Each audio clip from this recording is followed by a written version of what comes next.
Hello guys, எல்லாருக்கும் வணக்கம். நான் வருகிறேன் ஃப்ரம் அனிமி சோறு கூட சேனல். இன்னைக்கு நம்ம பார்க்க இருக்கிற anime the future diary season 1 episode 2. இந்த எபிசோட பார்க்கறதுக்கு முன்னாடி ப்ரீவியஸ் எபிசோட் பார்த்துருவாங்க. அப்பதான் இதோட கண்டினியூட்டி புரியும், இல்லைன்னா சுத்தமா புரியாது. நம்ம சேனலை சப்ஸ்கிரைப் பண்ணாதவங்க சப்ஸ்கிரைப் பண்ணிக்கோங்க. உங்க வேல்யூபிள் கமெண்ட்ஸை கமெண்ட் செக்ஷன்ல தட்டி விடுங்க. வாங்க வீடியோக்குள்ள போலாம். இந்த எபிசோடோட ஸ்டார்டிங் சீன் என்னன்னு பாத்தீங்கன்னா, நமக்கு முன்னாடி தெரிஞ்ச விஷயம் தான். நம்ம பையன் வந்து கிட்டத்தட்ட ஒரு கன்ஃபியூஸ்டு ஸ்டேட்ல இருக்கான். என்னன்னா, இது வரைக்கும் நமக்கு மட்டும் தான் அந்த ஸ்பெஷல் பவர் கிடைச்சிருக்கு, வேற யாருக்குமே கிடைக்கல அப்படின்றதுக்காக தான் நம்ம பையன் நினைச்சிட்டு இருந்தான். ஜாலியாவும் இருந்தான். ஆனா அதை ட்விஸ்ட் வைக்கிற விதமா அவன மாதிரி இன்னொரு 11 பேருக்கும் இதே சக்தி அந்த கடவுள் கொடுத்திருக்காரு. சோ அவனுங்க எல்லாருக்குமே இன்னொரு டாஸ்க்கும் வச்சுட்டாங்க. என்னன்னா, நீங்க ஒருத்தர் அடிச்சு போட்டுட்டு யார் கடைசியா சர்வே ஆவறீங்களோ அவங்களுக்கு இந்த பவர் எல்லாத்தையும் நான் கொடுத்துறேன் அப்படின்ற மாதிரி சொல்லி அவர் ஒரு சீக்வன்ஸ் வச்சுட்டாரு. இப்ப இதனால எவன் எங்கிருந்து வந்து அடிப்பானே தெரியாம நம்ம பையன் செம்ம கன்ஃபியூஸ்ல இருக்கான். இப்ப இந்த விஷயத்த யாருக்கிட்டயாவது சொல்லுவோம், நம்ம ஃப்ரெண்ட்ஸ் கிட்ட இதை பத்தி டிஸ்கஸ் பண்ணலாம் அப்படின்னு நினைச்சா எவனையும் நம்புற மாதிரியே இல்ல. எல்லாருமே மட்டமான பசங்களா இருக்கானுங்க. அதனால நம்ம பையன் ஒரே தாட்லயே இருக்கான். அப்ப அவன் நினைக்கிறது என்னன்னா, ஏன் நம்மளோட யூனோ கிட்ட இதை பத்தி பேசக்கூடாது, அவகிட்ட இதை பத்தி டிஸ்கஸ் பண்ணலாமா, அவன் நம்ம சப்போர்ட் பண்ணுவாங்களா இல்லையா தெரிஞ்சுக்கலாம் அப்படின்ற மாதிரி சொல்லி நம்ம பையன் பிளான் பண்ணி அவளை அப்ரோச் பண்றான். அவகிட்ட போய் என்ன கேட்கிறான்னா, யூனோ உங்ககிட்ட நான் டிஸ்கஸ் பண்ணணும், தனியா பேசலாமா அப்படின்ற மாதிரி சொல்லி கேட்கிறப்போ, இல்லடா எனக்கு வந்து பிடி பீரியட் இருக்கு, நான் அதை முடிச்சுட்டு அதுக்கப்புறம் ஈவினிங்கா நம்ம மீட் பண்ணலாம் அப்படின்ற மாதிரி சொல்லிட்டு போறான். நம்ம பையன் யோசிக்கிறான், இந்த பொண்ணு லிட்டரலி கூட நம்ம கூட கிஸ் அடிச்சாலே, நான் என்ன நினைச்சேன்னா இந்த பொண்ணு கொஞ்சம் அக்கறையா இருப்பான்னு நினைச்சேன். ஆனா கொஞ்சம் ஆட்டிடியூட் காட்டுறாளே, சரி ஓகே பாப்போம் ஈவினிங்கா அவகிட்ட பார்த்து பேசிக்கலாம் அப்படின்ற மாதிரி யோசிச்சு. இப்ப என்னன்னு பாத்தீங்கன்னா, ஒரு பொண்ணோட என்ட்ரி வருது. அந்த பொண்ணு என்ன கேட்கறான்னா, நம்ம பையன் கிட்ட உங்களோட கிளாஸ் ரூம் டீச்சர் எங்க இருக்காங்க அப்படின்ற மாதிரி சொல்லி கேட்கறான். அவன் என்ன சொல்றான்னா, அவர் அந்த ஆஃபீஸ் ரூம்ல இருப்பாரு, அங்க போய் பாருங்க அப்படின்ற மாதிரி சொல்றான். அப்ப அந்த பொண்ணு இந்த பையன் கிட்ட ஒரு விஷயத்த கேட்கறா. என்னன்னா, இந்த கிளாஸ் ரூம்ல ஒரு பையன் மட்டும் 100 out of 100 மார்க் வந்து எல்லா சப்ஜெக்ட்டுமே எடுத்து வந்துட்டு இருக்கானா, எல்லாரும் என்ன நினைக்கிறாங்கன்னா அவன் யூனிவர்சிட்டி ரேங்க் ஹோல்டர் ஆயிடுவான் அப்படின்ற மாதிரி தான் பேசிட்டு இருக்காங்க. நம்ம பையன் யோசிக்கிறான், யாரை பத்தி இந்த பொண்ணு பேசுறா, அவளை பத்தி இருக்குமோ அப்படின்ற மாதிரி யோசிச்சுட்டு இருக்கான். அப்ப அந்த பொண்ணு இன்னொரு விஷயத்தையும் சொல்றா. அவன் வந்து பார்த்தா இப்ப ரீசெண்டா ஒருத்தனை கொல்லவும் செஞ்சிருக்கா. அது யார் தெரியுமா, அந்த பயங்கரமான கிரிமினல் ஒரு பொண்ணு எல்லாம் கொண்டுட்டு போனா பார்த்திருக்கியா, அவனையும் அவன் தான் கொண்டான் அப்படின்ற மாதிரி சொல்றப்போ நம்ம பையனுக்கு அப்படியே டென்ஷன் எகிருது. ஐயோ இந்த பொண்ணு நம்மளதான் பேசுறாள், நம்மள ஏன் தேடி வந்திருக்கா அப்படின்ற மாதிரி யோசிக்கிறா. அப்ப அந்த பொண்ணு என்ன சொல்றான்னா, என்ன நான் சொன்னதெல்லாம் கரெக்ட் தானே, 1 அப்படின்றா.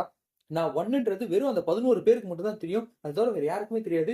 இந்த பொண்ணுக்கு தெரியுதுன்னா இதுவும் ஒன் ஆஃப் த பர்சன் அது அப்படின்ற மாதிரி யோசிச்சுட்டு இருக்க நேரம், யூனோக்கு இது எல்லாமே தெரிய வருது. நம்ம பையன் வந்து ஏதோ ஆபத்துல இருக்கான், அவனை காப்பாத்தணும்னு சொல்லி அப்படியே ஓடி வரா. ஃபயர் எக்ஸ்டிங்யூஷர் எடுத்து அப்படியே அந்த பொண்ணு அடிக்க வரா. அந்த பொண்ணு அப்படியே கதவை ஒட்டச்சுக்கிட்டு வெளில போறா. இப்போ என்ன சொல்றான்னா, உன் சாவை நெருங்கிடுச்சு 1, ஜாலியாரு அப்படின்ற மாதிரி சொல்லி வந்து போறான். இவனும் என்ன பண்றான், நம்ம பையனை அப்படியே பிடிச்சி அப்படியே கூட்டு போறான். இருக்கிற எல்லா கிளாஸும் அப்படியே வெட்டிச்சு செதறது. உள்ள இருக்க பசங்க எல்லாருமே அப்படியே சாவறாங்க. இந்த சீக்வன்ஸ் எல்லாமே நடந்துட்டு இருக்கு. இவங்க பாத்தீங்கன்னா ஒரு இடத்துல அப்படியே விழுந்து கிடக்குறாங்க. அப்போ அவனை ப்ரொடெக்ட் பண்றதுக்கு இவனு தான் அவன் மேல இருக்கா. அவன் என்ன சொல்றான்னா, நான் இருக்கிற வரைக்கும் உனக்கு எதுவுமே ஆகாது, நான் அவனை கண்டிப்பா ப்ரொடெக்ட் பண்ணிட்டு தான் இருப்பேன் அப்படின்ற மாதிரி சொல்றான். நம்ம பையனுக்கு முன்னாடியே ஒரு தாட் இருந்துச்சு, இந்த பொண்ணு கிட்ட ஹெல்ப் கேட்கலாமான்ட்டு. சரி இப்ப என்னன்னா கேட்கலாம்னு நினைக்கிறான். அப்ப அவகிட்ட என்ன சொல்றான்னா, நான் இந்த சர்வைவல் கேம்ல எப்படியாவது ஜெயிக்கணும்னு நினைக்கிறேன், எனக்கு நீ ஹெல்ப் பண்ணுவியா ப்ளீஸ் அப்படின்னு சொல்லி கேட்கிறப்போ, உனக்கு ஹெல்ப் பண்ணாம வேற யாருக்கு ஹெல்ப் பண்ண போறேன் டார்லிங் அப்படின்ற மாதிரி சொல்லி லிப் கிஸ் அடிக்கிறா. உடனே நம்ம பையனோட தாட் என்னன்னா, இவரை நான் யூஸ் பண்ணிக்கல, இவரை நான் யூட்டிலைஸ் தான் பண்ணிக்கிறேன், நான் எந்த தப்பான விஷயம் பண்ணல, இவளையும் காப்பாற்றணும் தான் நான் நினைக்கிறேன் அப்படின்ற மாதிரி நம்ம பையன் அப்படியே தாட் ப்ராசஸ் இருக்கு. சோ இப்ப பாத்தீங்கன்னா, இந்த பொம்பளை எல்லாரையும் வந்து பயங்கரமா பயமுறுத்தி வச்சிருக்கா. ஒரு மைக் செட்டை வச்சுட்டு என்ன சொல்றான்னா, யாருமே கிளாஸ் ரூம் விட்டு வெளில வராதீங்க, சுத்தி இருக்கக்கூடிய எல்லா கிளாஸுக்கும் நான் வந்து பாம்பு செட் பண்ணிருக்கேன், யாராவது வெளில வந்தீங்கன்னா நான் பாம்பு எக்ஸ்ப்ளோர் பண்றேன், எல்லாருமே சாவுங்க அப்படின்ற மாதிரி சொல்லி எல்லாரையும் மிரட்டிட்டு இருக்கா. இவங்க 2 பேரும் வந்து அப்படியே குனிஞ்சு குனிஞ்சு போயிட்டு இருக்காங்க, அந்த பொண்ணு கண் படாம. ஆனா இப்ப என்ன நடக்குதுன்னு பாத்தீங்கன்னா, இவங்க பண்ணக்கூடிய எல்லா ஆக்ஷனும் அவளுக்கும் தெரியும். அவகிட்டயும் ஒரு போன் இருக்கு, அந்த போன்ல எல்லாமே ஃபீட் ஆயிட்டு இருக்கும். சோ அதனால அவன் வந்து இவங்க எங்க போறாங்கன்னு தெரிஞ்சு அதுக்கேற்ற மாதிரி பாம்பு பிளாஸ்ட் பண்ணி போயிட்டே இருக்கா. அப்ப இவங்களுக்குள்ள நடக்கக்கூடிய டிஸ்கஷன் என்னன்னா, உன் போன் வந்து பார்த்தா கிட்டத்தட்ட யூனிக்கா நடக்கக்கூடிய மெசேஜ் எல்லாமே வரும், அதாவது நெக்ஸ்ட் என்ன நடக்க போதோ அதுக்கேற்ற மாதிரி நம்ம சேஞ்சஸ் பண்ணிக்கிட்டே போலாம் அப்படின்னு யோசிக்கிறப்போ, இப்ப செகண்ட் ஃப்ளோர்ல பாம்பு அடிக்க போது சொன்னோன்னா உடனே நம்ம பொண்ணு வந்து இவனை காப்பாத்தி அப்படியே கொண்டு போறா. பாம்பு பிளாஸ்ட் ஆகுது. சோ இவங்க என்ன பிளான் பண்றாங்கன்னா, நெக்ஸ்ட் ஃப்ளோர் போயிடலாம் அப்படின்னு சொல்லி நெக்ஸ்ட் ஃப்ளோர் போறாங்க. நெக்ஸ்ட் ஃப்ளோர் போறப்போ இவங்களுக்குள்ள நடக்கக்கூடிய டிஸ்கஷன் என்னன்னா, நம்ம பையன் ஒரு விஷயத்த கேட்கறான். என்னன்னா, ஏன் இது வந்து சேஞ்ச் ஆயிட்டே இருக்கு அப்படின்னு சொல்லி கேட்கிறப்போ, அதாவது அதுல காட்டுற விதமா நீ யூஸ் பண்ணி போன அப்படின்னா உனக்கு எண்ட் கேம்னு சொல்லி ஒரு விஷயம் வந்துடும். நீ அதை சேஞ்ச் பண்ண, அந்த கோர்ஸ் ஆஃப் ஆக்ஷனை சேஞ்ச் பண்ண, அதுக்கேற்ற மாதிரி இந்த டைம் லைன் மாறும், இதுதான் அவரும் சொல்லியிருந்தாரு அப்படின்ற மாதிரி சொல்றப்போ நம்ம பையன் இதை கேட்டு அப்படியே போயிட்டு இருக்கான். சோ அப்ப என்ன நடக்குதுன்னு பாத்தீங்கன்னா, இவங்க 2 பேரும் இந்த மாதிரி டிஸ்கஸ் பண்ணி போயிட்டே இருக்காங்க. இவங்க எங்க போறாங்கன்ற அளவுக்கு இந்த பொண்ணுக்கு எல்லா டீடைலுமே தெரியுது. இவ ஏதோ ட்ராக்கிங் டிவைஸ் மாதிரி ஒரு விஷயத்தை வச்சிருக்கா. அதனால இவங்க எங்க போனாலுமே அந்த பாம்பு பிளாஸ்ட் பண்ணிக்கிட்டே இருக்கா. இவங்க நெக்ஸ்ட் ஆக்ஷன் தெரிஞ்சுக்கிட்டு, அப்ப என்ன ஆகுதுன்னா, ஒரு இடத்துல இடிஞ்சு போன இடத்துல இருந்து வரப்போ பாம்பு பிளாஸ்ட் ஆகுது. நம்ம பையன் அப்படியே கீழே விழுந்துறான். விழுந்துட்டு இவனுக்கு என்ன பண்ணணும்னே தெரியல.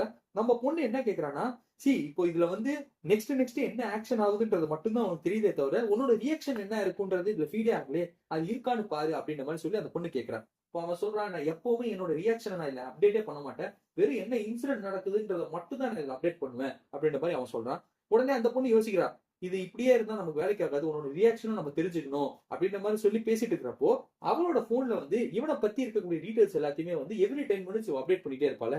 கிட்டத்தட்ட அவ ஸ்டாக் தான் பண்ணிட்டு இருக்கான் நம்ம பையனை. சோ அதனால இந்த ரெண்டு விஷயத்தையும் யூஸ் பண்ணா நீ கண்டிப்பா பயங்கரமா சர்வே ஆகலாம், ஏன்னா நீ ஒரு சர்வைவிங் டூலா வச்சுக்கோ, நீ கண்டிப்பா இதுல சர்வே ஆவ அப்படின்ற மாதிரி சொல்றான். நம்ம பையனுக்கு அப்படியே கதறான், என்னடா இது, இந்த பொண்ணு நமக்காக எல்லாத்தையுமே பண்ணணும்னு நினைக்கிறாள், எங்கிருந்து வந்திருக்கா இந்த தேவதை அப்படின்ற மாதிரி சொல்லி நம்ம பையன் யோசிச்சுட்டு இருக்கான். இந்த சீக்வன்ஸ் கட்டோட என்ன ஆகுதுன்னா, இது இந்த மாதிரி பாம்பிளஸ் எல்லாம் வச்சு வெடிச்சிட்டு இருந்தா எல்லாரும் சும்மா இருப்பானுங்களா? போலீஸ் எல்லாம் வந்து பயங்கரமா இறங்கிடுச்சு. போலீஸ்காரங்க எல்லாருமே வந்து செம்ம பிளான் பண்ணிட்டாங்க, அந்த பொண்ணை வந்து தூக்கலாம் அப்படின்னு சொல்லிட்டு ஸ்னைப்பர் எல்லாம் ரெடி பண்ணிட்டோம் சார், என்ன பண்ணலாம்னு சொல்லிட்டு அவங்களோட பெரிய ஆபீசர் கிட்ட ஒருத்தர் வந்து சொல்றான். அப்ப அவன் என்ன சொல்றான்னா, அதெல்லாம் எதுவும் பண்ணாத, நீ ஏதாவது பண்ணனா ஆபத்து எல்லா பசங்களுக்கும் தான் அப்படின்ற மாதிரி சொல்றான். என்ன சார் சொல்றீங்க, அவ எல்லாத்தையும் பாம்பு செட் பண்ணிருக்கா, அவ பாம்பு பிளாஸ்ட் பண்ணானா கண்டிப்பா எல்லாருமே இறந்துருவாங்க, நீ இதை பண்றது எல்லாமே வேஸ்ட் தான் அப்படின்ற மாதிரி சொல்றான். இதெல்லாம் எப்படி இவனுக்கு தெரியுதுன்னு பார்த்தா, இவனும் ஒரு டைரி யூசர், அவனாலே ஃபியூச்சர் டைரி பார்க்க முடியும். அவனோட போன்ல அவன் அதை எல்லாத்தையுமே பார்த்துட்டு இருக்கான், நெக்ஸ்ட் என்ன நடக்க போகுதுன்னு சொல்லிட்டு. இந்த சீக்வன்ஸ் எல்லாமே இங்க நடந்துட்டு இருக்கும்போது என்னன்னா, நம்ம பொண்ணு வந்து நம்ம பையன் கிட்ட ஒரு ஐடியா சொல்றான். என்னன்னா, இதுக்கப்புறம் நம்மளால இப்படியே சர்வே ஆயிட்டு போயிட்டு இருக்க முடியாது, நமக்கு யாரோட ஹெல்ப் வேணும், உன் ஃப்ரெண்ட்ஸ் கிட்ட போய் கேட்கலாம் ஹெல்ப், அவங்க ஹெல்ப் பண்ணுவாங்க அப்படின்ற மாதிரி சொல்லி கீழே இருந்து இவங்க அப்படியே மேல வராங்க.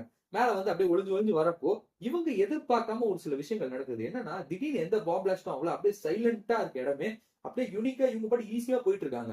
சோ இந்த பொண்ணுக்கு ஒரு டிஸ்டர்பா இருக்கு, என்னடா இவனை கொல்லணும்னா இன்னத்துக்கு எப்பயோ கொண்டு இருக்கலாமே, ஏன் இந்த மாதிரி ஒரு சீக்வன்ஸ் ஆகுது அப்படின்ற மாதிரி யோசிச்சுட்டே இருக்கா. அப்ப நம்ம பையன் அவன் ஃப்ரெண்டை பார்த்தோன்னே, டே நண்பா எப்படா இருக்க, என்னை காப்பாத்தணும்டா, நீ கொஞ்சம் ஹெல்ப் பண்றா அப்படின்ற மாதிரி சொல்லி அவங்க கிட்ட போறப்போ நம்ம பொண்ணுக்கு ஒரு டவுட் வருது.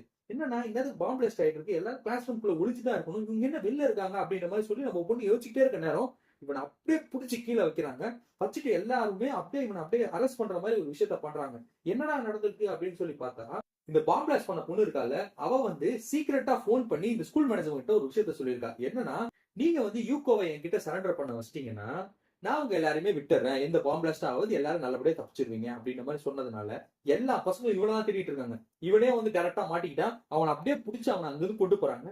அவனையும் அவன் போனையும் செப்பரேட்டா பிரிச்சிருங்க அப்படின்ற மாதிரி சொல்லவும் பிரிச்சிடறாங்க. அவனை மட்டும் பிடிக்கல, அவனோட கேர்ள் ஃப்ரெண்டா இருக்க யூனோவையும் பிடிச்சி வச்சுக்கிறாங்க. யூனோ கதறா, ஏன்டா இப்படி பண்றீங்க, உங்களை நம்பிதானே நாங்க வந்தோம், ஆனா நீங்க இவ்வளவு மட்டமா நடந்துக்கிறீங்களேடா, உங்களோட சுயநலத்துக்காக ஒருத்தனை வந்து நீங்க இந்த மாதிரி ஒரு நிலைமை கொண்டு வரீங்களே, அவனை சப்போர்ட்டா தான் நீங்க பண்ணணும் அப்படின்ற மாதிரி அவ சொல்லிட்டு இருக்கா. ஆனா அது யாருமே கேட்டுக்கிற மாதிரி இல்ல. இவன் அப்படியே பிடிச்சி எடுத்துட்டு போய் அங்க வைக்கிறாங்க. அவளை வச்சோன்னு இந்த பொண்ணுக்கு சரியான சந்தோஷம், மாட்டிக்கிட்டியாடா அவனே, நீ அவ்வளவுதான், உன்னை செதுக்க போற, சாவடிக்க போற உன்னை அப்படின்ற மாதிரி யோசிச்சுட்டு இருக்கான். அங்க நம்ம யூனோக்கு வந்து பார்த்தா மைண்ட் வந்து அப்படியே பிளாங்க் ஆகுது. என்னன்னா, இந்த பையன் மேல அவ்வளவு அளவு வச்சிருக்கா, இந்த பையன் கூட வாழணும், இந்த பையன் கூட தான் இருக்கணும்ன்ற அளவுக்கு அவளுக்கு செம்ம தாட் இருக்கு. இவனுங்க எல்லாம் இப்படி பண்ணிட்டாங்க, இவங்க யாருமே உயிரோட இருக்க கூடாதுன்னு என்ன பண்றானா, அங்க இருக்கக்கூடிய பாம்பு எல்லாத்தையுமே இவ்வளவு எக்ஸ்ப்ளோர் பண்ண வச்சு எல்லாருமே சாவடிக்கிறா. அவன் என்ன சொல்லிட்டு போயிட்டு இருக்கானா, என்னோட ஆளை வந்து நீங்க எல்லாம் இப்படி பண்ணிட்டீங்களடா, நீங்க யாருமே உயிரோட இருக்க கூடாதுன்னு சொல்லி எல்லாத்தையும் பாம்பு பிளாஸ்ட் பண்ணி வெடிக்க வச்சிட்டு இருக்கான். வெடிக்க வச்சிட்டு இருக்க நேரம் என்ன ஆகுதுன்னு பாத்தீங்கன்னா, அங்க போலீஸ்காரங்க எல்லாம் வந்து இதை தெரிஞ்சுக்கிட்டு நான் உள்ள போறேன் அப்படின்ற மாதிரி சொல்லி அந்த ஹெட் ஆபீசர் உள்ள வராரு. அவர் உள்ள வந்துட்டு என்ன பண்றாருன்னா, இந்த பாம் பிளாஸ்ட் பண்ண லேடி கிட்ட வந்து அவளை ஐடென்டிஃபை பண்ற விதமா அவளோட நம்பரை சொல்றாரு. நம்பர் 9, நீ பண்றது எதுவுமே சரி கிடையாது அப்படின்ற மாதிரி சொல்லவும் நம்ம பையனுக்கு ஷாக் ஆகுறான். இவளோட நம்பர் தான் 9, அப்போ உனக்கு எப்படி அது தெரியுது அப்படின்ற மாதிரி அவனை பாக்குறப்போ அவன் என்ன சொல்றான்னா, நம்பர் 1 உனக்கு எதுவும் இஷ்யூ இல்ல, நல்லா தானே இருக்கு அப்படின்ற மாதிரி சொல்லி கேட்கிறப்போ அவன் இன்ட்ரோடியூஸ் பண்ணிக்கிறான், நான் தான் நம்பர் 4 அப்படின்ற மாதிரி சொல்றான். அவனுக்கும் இந்த டைரி யூசரிங் எல்லாமே தெரியும், என்ன நடந்துட்டு இருக்குன்னு எல்லாமே புரிஞ்சிச்சு. அவன் ஒரு விஷயத்த காட்டுறான், என்னன்னா அந்த பொண்ணு உனக்காக வரல, அது வந்திருக்கிறது எனக்காக தான் அப்படின்ற மாதிரி அவன் விஷயத்த சொல்றான். அப்ப இந்த பொண்ணு பார்த்துட்டு செம்ம சந்தோஷமா இருக்கா. எனக்கு ஒரே கல்லுல 2 மாங்க அடிக்க போறேன், உங்க 2 பேரும் இப்பயே போட்டு தள்ள போறேன். இப்ப நான் வைக்கக்கூடிய டிமாண்ட்ல வெரி சிம்பிள். இங்க கிட்டத்தட்ட 250 பசங்க கிட்ட இருக்காங்க. இப்ப நான் அந்த பாம் பிளாஸ்ட் பண்ணனா எல்லாருமே இறந்துருவாங்க. அதுக்கு கவர் பண்ற விதமா நான் ஒரே ஒரு டிமாண்ட் வைக்கிறேன். என்ன தெரியுமா, நீ உன் கண்ணை வச்சு அவனை கொல்லிட்டு நீ உடனே கொண்டுக்கோ, இவங்க எல்லாரும் நான் உயிரோட விட்டுறேன் அப்படின்ற மாதிரி அந்த பொண்ணு சொல்லவும், இந்த ஆளு வந்து அதெல்லாம் பண்ண முடியாது, நீ சொல்றது என்ன பைத்தியக்காரத்தனமா இருக்கு அப்படின்ற மாதிரி சொல்ற. நீ யாருன்னு எனக்கு தெரியும், நீ பயங்கரமான டிடெக்டிவ், நீ என்னென்ன விஷயம் எல்லாம் பண்ணுவேன்றது எனக்கு எல்லாமே தெரியும். சோ இப்ப இந்த சிச்சுவேஷனை புரிஞ்சு அதுக்கேற்ற மாதிரி நடந்துக்கோ அப்படின்ற மாதிரி சொல்றப்போ, இந்த ஆள் நம்ம பையனை பார்த்துட்டு அப்படியே கண்ணை எடுத்து மூஞ்சில வைக்கிறான். யோ என்னையா பண்ற, கண்ணத்துக்கு மூஞ்சில வைக்கிற அப்படின்ற மாதிரி நம்ம பையன் ஃபீலிங்கா இருக்கான். இந்த ஆள் என்ன சொல்றேன்னா, இந்த நீ இறந்தனா உங்க எல்லாரையுமே என்னால காப்பாற்ற முடியும், சோ அதனால இறந்து போயிடு அப்படின்ற மாதிரி சொல்லி கண்ணை அப்படியே ரெடியா வச்சிருக்கான். இவ்வளவு நாள் அவன் லைஃப்ல நடந்த எல்லா விஷயத்தையும் அவன் அப்படியே யோசிச்சு பாக்குறான். யாருக்குமே எந்த பெரிய யூஸாவும் இல்ல, எல்லாரும் அவனை வந்து ஒரு சின்ன புழு மாதிரி தான் அவனை பார்த்திருக்காங்க, யாரும் அவனை மதிச்சது கூட கிடையாது. ஆனா இப்பதான் லைஃப்ல ஒரு சின்ன சின்ன விஷயங்கள் நடக்க ஆரம்பிக்குது, ஒரு பொண்ணு அவனை லவ் பண்ண ஆரம்பிச்சிருக்கா. இதெல்லாம் நடந்துட்டு இருக்கும்போது இப்படி ஒரு எண்டிங் வருமா அப்படின்றத அவன் எதிர்பார்க்கவே இல்லை. சரி, எனக்கு கடவுளாகணும்லாம் ஆசை இல்லை, என்ன நீங்க கொல்றீங்கல்ல பரவாயில்ல, ஆனா என் லைஃபுக்கு ஒரு ஒர்த் இருக்கும்ல, என்ன கொல்றதுனால இத்தனை பேர் சர்வே ஆகிறாங்கன்னா பரவாயில்ல, என்ன கொன்றுங்க அப்படின்ற மாதிரி அவன் சொல்லவும், இவனை சூடா வரப்போ இந்த பையன் யோசிக்கிறதா யூனோ நீ இங்க வந்தா நல்லா இருக்கும் டி அப்படின்ற மாதிரி அவன் சொல்லவும், யூனோ அப்படியே கண்ணாடியை உடச்சிட்டு வந்து அப்படியே ஒரு விஷயத்தை தூக்கி போடுறா. அது டைரக்டா வந்து நம்ம நைன் மேல விழுது. அப்போ இவங்க ரெண்டு பேரும் டிஸ்ட்ராக்ட் ஆறாங்க. அப்போ இந்த பையனுள்ள ஒரு விஷயத்த சொல்றாரு போலீஸ் ஆஃபீஸர், இந்த உன் லைஃப் மீனிங்ஃபுல்லா இருக்கணும்னு நீ நினைச்சனா டைரக்டா போயிட்டு அவளை தடுத்து நிறுத்து, அவளை கொல்றதுக்கான வழியை பாரு, அதுதான் உன் லைஃபோட மீனிங்ஃபுல், உனக்காக அந்த பொண்ணு போராடுறா, நீயும் போய் போராடு அப்படின்ற மாதிரி சொல்லி அவன் அனுப்பிச்சு விடுறான் மோட்டிவேஷன் பண்ணி. நம்ம பையனை அடிச்சு பிடிச்ச மாதிரி பயங்கர வேகமா ஓடுறான். நிறைய மைண்ட்ஸ் இருக்கு, அணுகுண்டு வச்சிருக்காங்க, அந்த அணுகுண்டுல கால வச்சா செத்துருவான். ஆனா அவன் எந்த அணுகுண்டையும் மாட்டாம போயிட்டு இருக்கான். ஏன்னு பார்த்தா நம்ம பொண்ணு எல்லா விஷயத்தையும் சொல்லிட்டு இருக்கா, ரைட் எடு லெஃப்ட் எடு ரைட் எடு லெஃப்ட் எடுன்னு சொல்லிட்டு இங்கிருந்து சொல்லிட்டு இருக்கா. இதை கேட்டோம் இவளுக்கு செம்ம காண்டாவது நைனுக்கு, ஏன்டி என்னடி பேசிட்டு இருக்க அப்படின்னு சொல்லி அவளை போய் ஒரே அடி அடிக்கிறான். அடிச்சோன்னே நம்ம பைப்ல போன் எடுத்துட்டான். போன் எடுத்துட்டு இவளை அட்டாக் பண்ணலாம்னு சொல்லி வரப்போ இந்த பொண்ணு வந்து நான் இப்போ மேனுவலாவே பண்றேன் எல்லாத்தையும் பாம அப்படின்ற மாதிரி சொல்லி கனெக்ட் பண்ண வரப்போ உள்ள இருக்கக்கூடிய எல்லா பசங்களும் அப்படியே கையில கிடைக்கிறது எல்லாத்தையும் தூக்கி இந்த பொண்ணு மேல போடுறாங்க. டே அவளை போய் ஏதாவது பண்றா, அவளை நிறுத்துறா அப்படின்ற மாதிரி சொல்லி எல்லாத்தையும் தூக்கி போட்டுட்டு இருக்காங்க. பயங்கரமா நம்ம பையனுக்கு சப்போர்ட் பண்றாங்க. இப்ப அவன் என்ன பண்றான்னா சாவுடா எல்லாரும் சொல்லி பாம் பிளாஸ்ட் பண்றா. அப்படியே பிளாஸ்ட் ஆகுது. நம்ம பையன் அப்படியே அவன் கிட்ட இருக்கக்கூடிய டாட் எடுத்து அப்படியே அவளை குத்த வரான். அப்படியே அவன் போனை வைக்கிறப்போ போன்ல குத்துனா செத்துருவோமேன்னு சொல்லி போனை கீழே இறங்கிட்டா. அப்படியே அவன் கண்ணுல குத்திட்டா. கண்ணுல இருந்து அப்படியே ரத்தமா வருது. அவன் என்ன பண்றான்னா அங்கிருந்து தப்பிக்கிறதுக்காக ஏதோ ஒரு ராக்கெட் லான்ச்சர் மாதிரி ஒரு விஷயத்த பண்ணி ஸ்மோக் பண்ணி அங்கிருந்து பைக் எடுத்துட்டு அப்படியே ஓடிடுறா. அவ ஒரு விஷயத்த சொல்லிட்டு போறா, இது முடிவு இல்ல, இது வெறும் ஆரம்பம் தான் அப்படின்ற மாதிரி சொல்லி அங்கிருந்து போயிடுறான். இந்த இன்சிடென்ட் கட்டவனா என்ன ஆகுது, போலீஸ் ஆபீசர் இருக்காங்க நம்பர் 4 நம்ம பையனும் அப்புறம் நம்மளோட பொண்ணு யூனோவும் பேசிட்டு இருக்காங்க. அப்ப அவர் ஒரு விஷயத்த என்ன சொல்றாருன்னா, இந்த மாதிரி நிறைய பேர் வந்து உன்னை கொல்றதுக்காக வந்துட்டே தான் இருக்க போறாங்க, அதை நம்மளால ப்ரொடெக்ட் பண்ண முடியாது. ஆனா நம்ம எல்லாருமே சேர்ந்து ஒரே அலையன்ஸ் ஆனோம்னா அவங்க யார் வந்தாலும் அவங்க நம்மளால தடுக்க முடியும். இதுதான் நம்ம பண்ணக்கூடிய ஒரு பிரிகாஷனல் ஸ்டெப். நீங்க எல்லாம் என் கூட இருக்கீங்களா அப்படின்ற மாதிரி சொல்லி கேட்கிறப்ப நம்ம பையன் வந்து கண்டிப்பா இருக்குங்க, நீ என்ன சொல்ற யூனோ அப்படின்னு சொல்றப்போ கண்டிப்பா எல்லாருமே ஒன்னா பண்ணலாம் அப்படின்ற மாதிரி சொல்லி இவங்க எல்லாருமே ஒரு டீம் ஆறாங்க. இதோட இந்த எபிசோட் முடியுது.